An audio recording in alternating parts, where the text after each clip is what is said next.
In this video, we're going to be talking about Cineworld, and if you stay all the way to the end, I'll let you know how you can win this comic book.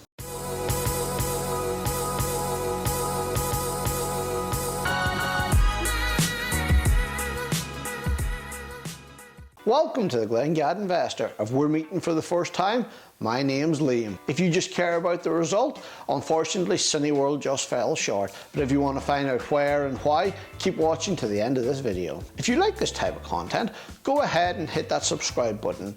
And while you're at it, smash the like button. Apparently, it helps the YouTube algorithm. Now, if you've got any comments on this video, please leave them down below and I'll make sure to get back to you. So first thing we look for here is the price over earnings ratio, and as you can see we are below 20, which is what we like to look for. So therefore we're off to a strong start and a good tick in the box for this one. We are delighted to be 1-0 up here with a price to earning ratio less than 20. Next, we want to know if we can understand the business model of Cineworld. As you can tell from the title of the company, Cineworld is cinemas, so it's involved with movies. I think it's a pretty standard business that can be understood. The next thing we want to look at is what industries it's on. It is a full share, so I think that is 2 ticks in the box for us. One for understanding the business and the other for being a full listing on the full market.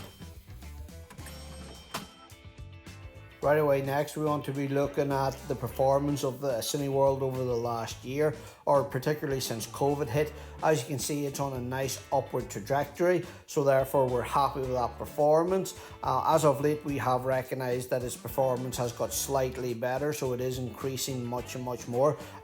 It was subject to one of the short squeezes, but I think it's recovered quite well. So yeah, Cineworld is on a definite upward trajectory, so we're off to a 4-0 lead here. That's 4 good ticks in the box for what we like to see for Cineworld.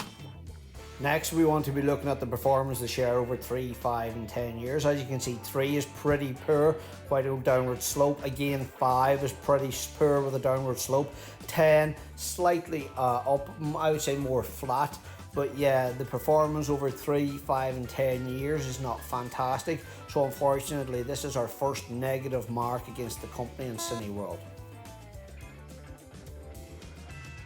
Looking at the director dealings over the last year, you can see that the majority of them have been buys at 25,000, 100,000 and 230 odd thousand. So that's a positive. The directors believe in the company, so that is a tick in the box. We like that. We like that the directors are buying. Now to my very favourite part about owning a share, dividend payments. I do like to see a rising dividend year on year and a dividend to be paid year on year. As you can see, whilst Cineworld have paid a dividend year on year, the performance has been pretty poor with a couple of years of negative growth. So unfortunately, whilst they do pay a dividend, we're going to have to mark Cineworld down as they haven't been able to grow that dividend year on year. Next, looking into the history of the company from Morningstar, as you can see, it doesn't quite have the 10-year history, which kind of surprised me. So I did do a little bit of further research, and I have established that this company does indeed have a 10-year history on the stock market, as it was floated in 2007. So this is always an example, guys, that the first port of information that you come to, you can't always trust. Do more information, do more research. So I think we can give this company a tick, as it does actually have a 10-year history on the stock market. So how has this company performed over the last 9 or 10 years? Well, as you can see on screen, the company has made a profit each year of the last 9 years. Therefore, that is good. It's a good indication that it'll make a profit going forward. Now, I know 2020 is going to be different. The cinemas have been closed for a year, so I do expect there to be a massive loss this year. But generally, the company has done well, so I think we can assume that it's going to carry that forward and give it a tick. Now we delve into that dreaded world of debt. As you can see on screen here, the company does have quite a large debt on its books, with over 7,817 million.